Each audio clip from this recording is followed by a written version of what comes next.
Hello, remote logged-in guest. Lansing am I. Lansing remembers. What files would you like to access today? The forefathers. The land that was once called Pennsylvania is now dominated by a theocratic state that is referred to as the forefathers. The forefathers refer to their domain as Forefatherland. A brief overview of forefather theology and culture can be summarized as follows. Point 1. Technology, while not sinful in and of itself, makes it easier for man to fall into the traps of the 7 deadly sins. Therefore, all advanced technology must be tightly controlled by the elders for the good of all men's souls. Some forms of technology are so dangerous that they should never be pursued, such as robotics and artificial intelligence. Point 2. Only the elders can have a superior knowledge of God. Only the elders can interpret the Bible correctly. Point 3. Elders shall be obeyed. Point 4. Only the New Westminster Bible is the accurately translated Word of God.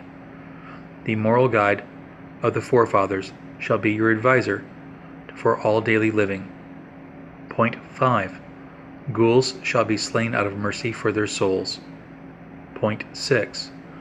Witches are not human, they shall not be allowed to live. Mutants are not human, they shall not be allowed to live. Point 7. The faith must be spread by all means available.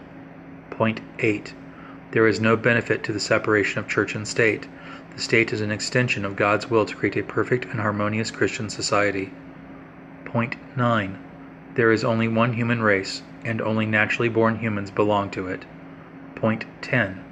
All humans must be converted to the faith or will burn in hell for all eternity. Point 11. Women must be subservient to men. Children must obey their parents. Detailed descriptions. The forefather religion began in the years almost immediately after the Great War.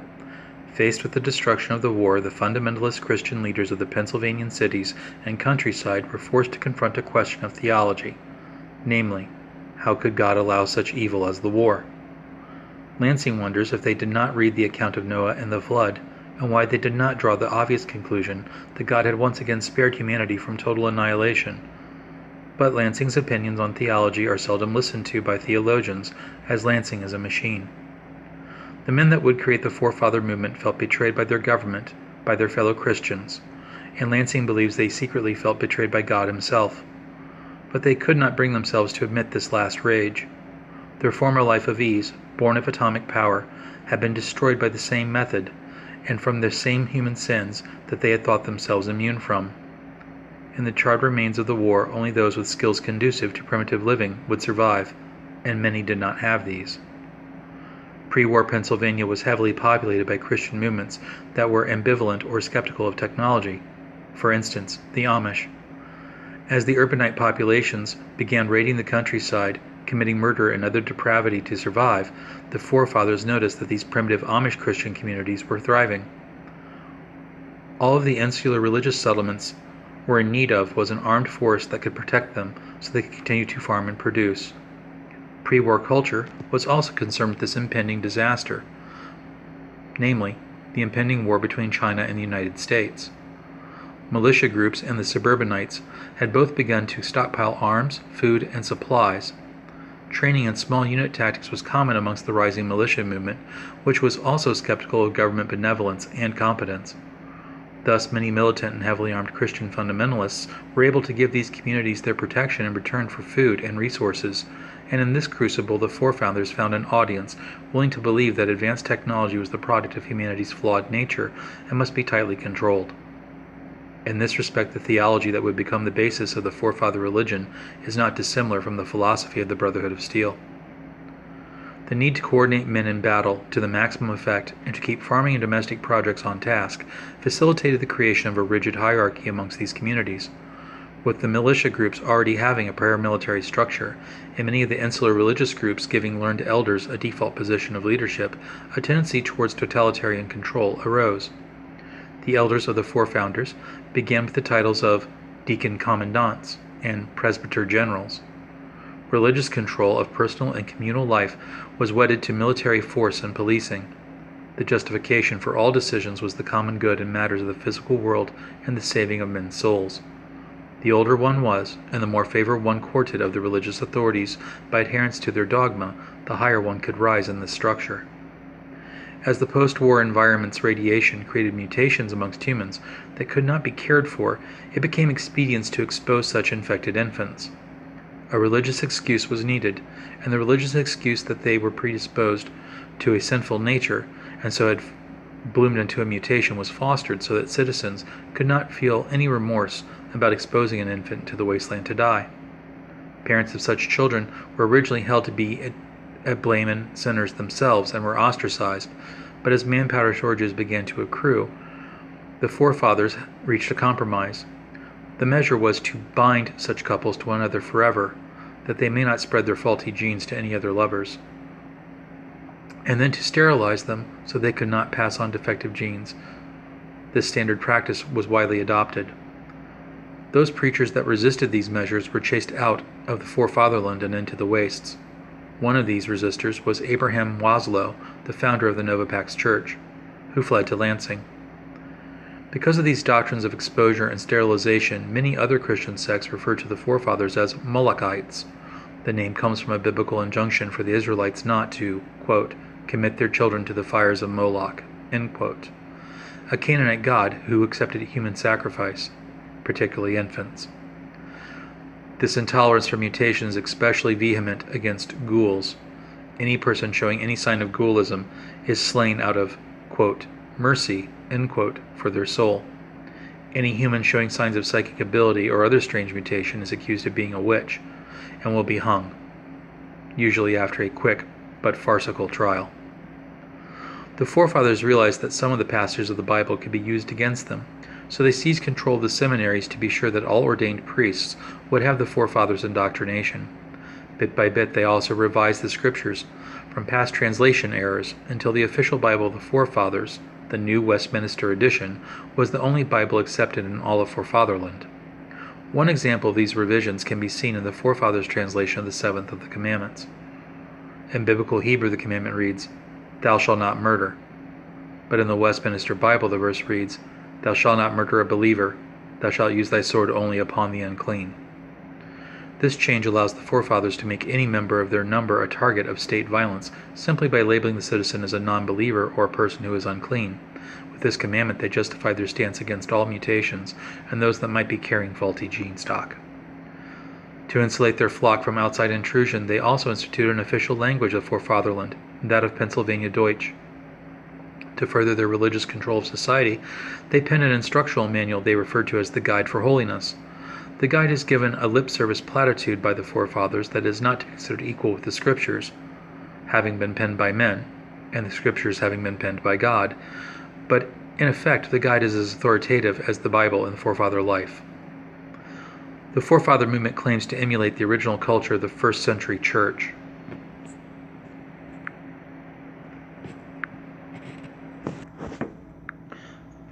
Thus, they have an exercise of, quote, holding all property in common, end quote, by which the council of elders can take any goods or property of an individual that they own for the common good.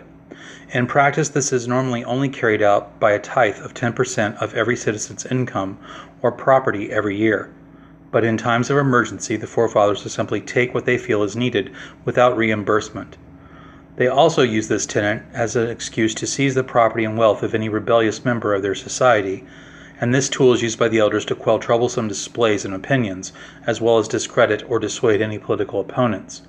The property of heretics, after all, and those that have been ostracized, is automatically that of the elders to dispense and use as they see fit. Though it may be hard to accept that such a totalitarian theocracy could have any redeeming features, the forefathers are perhaps the only society in the post-war era that Lansing has encountered that have no racist tendency towards other humans. Though the forefather definition of human is very strict and not to Lansing's liking, the forefathers believe that all naturally born humans that are unaffected by mutations are possible members for their society.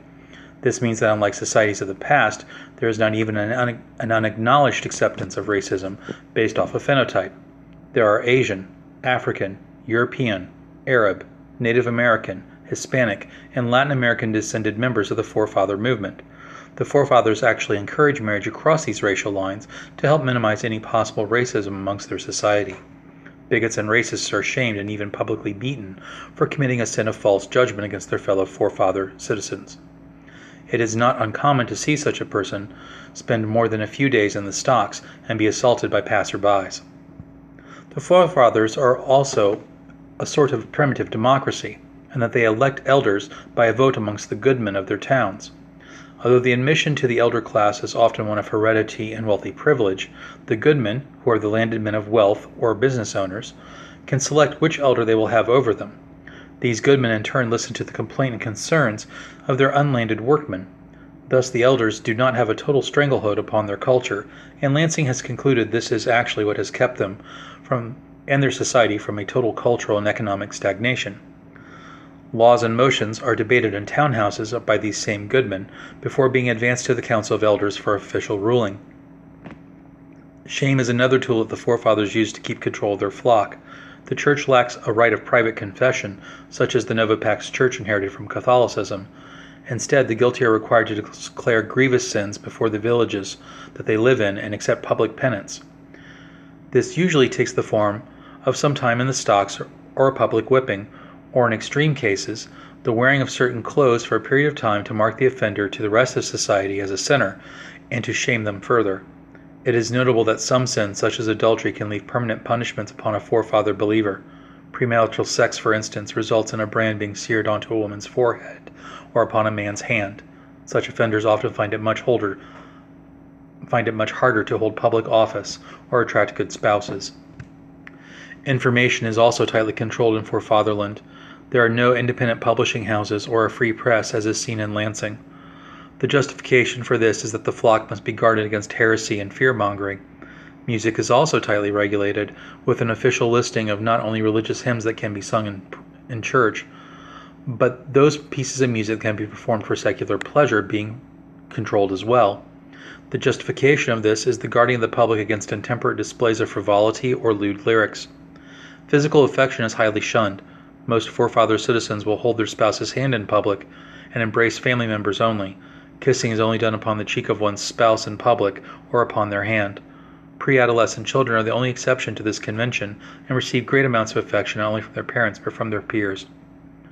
Religious observance is not only a matter of the soul but of civic duty.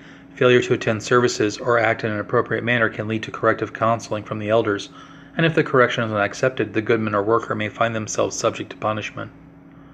The citizens of forefatherland are also keenly aware of their station in regards to one another. Honorifics are almost always used in their addressing of one another, and formal speech is the norm. Thus a citizen never uses slang to greet one of their friends by their first name, and first names are only used when they are extremely familiar with one another. One is always called by one's station, then the family name, their given name only if it is important to make clear which member of the family is being referred to, their profession next if it is prestigious. Thus, a man might greet another he knows with, "Good morning, Goodman Lowry. God keep you." If there are two different Lowrys present, the man might say, "Good evening, Goodman John Lowry. God keep you. And you as well, Goodman Lowry." A brief listing of honorifics of forefather society is as follows, from the least prestigious to the most. Female honorifics are listed second. Workman or workie. Those who do work but do not own land. Goodman or goodie. Those who own land or a business. Inspector or inspectress. Those that work for the police force. Protector or protectress. Those that are members of the professional armed services. Elder or eldie. Those that are senior members of the church or community. Presbyter General. The commander of all protector and police forces. Deacon Elder or eldie. The members of the Supreme Council. Eldest. The leader of the forefather Supreme Council who breaks tie votes in matters civil, moral, religious, economic, and strategic. Trade is not as tightly controlled as an outside observer might believe in forefatherland. The forefathers have established a corps of inspectors which act as their police force and custom agents. The inspectors search incoming tradesmen to confiscate or destroy contraband, but tariffs are almost unknown. Non-believers are restricted in only how they behave towards citizenry in regards to attempting a conversion away from the forefather faith and government. Many visitors are encouraged to remain in prepared areas where the forefathers make civil allowances for them. Thus, one traveling for fatherland might find a quarter of a town with a bar and heretical materials therein, but so long as the heresy and the sinful behavior do not leave the confines of that quarter into a goodman's or worker's hands, or a goodman or worker into the quarter, traders are allowed to carry on as they like. This allows the forefathers to continue to trade with the areas to the east and trade westward. These zones are called fences and exist only along the borders of forefatherland and never in its interior. When female children begin to show signs of puberty, they are guarded for a year by a relative rather than their parents. Once the year has passed, they return to their parents, and the seeking of a spouse begins. Marriages are arranged, but the parents do allow the children to choose the candidates from which the parents will pick a spouse. Negotiations between the parents of the children will then begin. Most forefather women are married between the ages of 15 and 18. Those that marry later, such as in their 20s, are believed to be shirking their duties or struck with the divine disfavor. Women that do not have a child by their 20th year are often considered to be spinsters.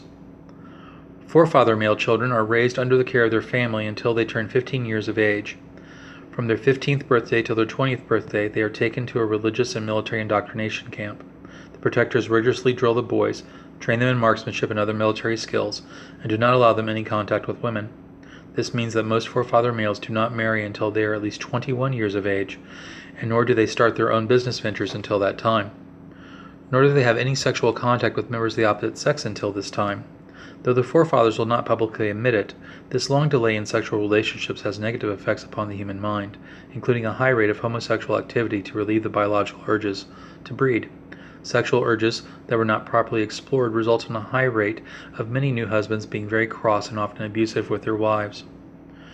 As the forefathers follow many of the Old Testament structures, their families are patterned upon a biblical patriarchy. A forefather may have more than one wife, and often they may take a relative's widow as a second wife. When the original wife of a forefather man has reached menopause, she can expect her husband to also seek out another wife to add to his holdings. Inheritance by children is traced through the father's line and goes in succession of births rather than gender. Male children always inherit before female ones, but it is possible to have children born of a second or third wife of a man to inherit before children of his primary wife if those children were born beforehand. Daughters that suffer the death of their father can be commanded by their mothers first, their brothers second, and their elder sisters last. With a strong emphasis in Abrahamic and Mosaic society, male dominance of daily life is severe and nearly total. The only exceptions to this are that wives control half the finances of a man so that they may care for the home and for the children, and a wife's demands of the home's estate and goods must be obeyed. Women are never considered to have the same standing as a man of equal station. Thus a goodie is never considered to be more authoritative than a goodman, but is considered to have more authority than a workman or a workie. Forefather missionaries venture out from their homeland to seek to convert others to the faith. The arguments used are that all faiths that came before the forefathers contributed to the Great War, therefore they must all be flawed understandings of God's will at best, or tools of the devil at worst. A forefather missionary tends to be of the strict fire and brimstone type. Sermons accent men's flawed nature and eternity of hellfire should they not accept Jesus' death and the strictures of the faith as the forefathers interpret it. Conversion to the faith must be public, and should one recant the faith, it is best to do so well outside of forefatherland, where angry mobs might not purge the heretic. The military of the protectors are an adequate force for protecting the borders of forefatherland. Raiders inside of the borders of forefatherland are almost unknown, but do prowl along its edges. The protectors do have faults, however, and this was made evident to all after the Forefather War of 2220. The forces of the forefathers suffered a great doctrinal and military upheaval when they lost this war. Though the average forefather soldier is as good a marksman as any gander, the willingness to die in an aggressive attack or a campaign far from home is lacking in them. Thus it is not uncommon to see a force of forefather infantry cease to advance when they are met with heavy resistance and gradually pull back to gain reinforcements before pushing forward again. During the war, this allowed small units of ganders to delay and sometimes defeat much larger units of forefathers. Since the forefathers tightly control information and technology, they are also met with a technological gap compared to their gander opponents during this war.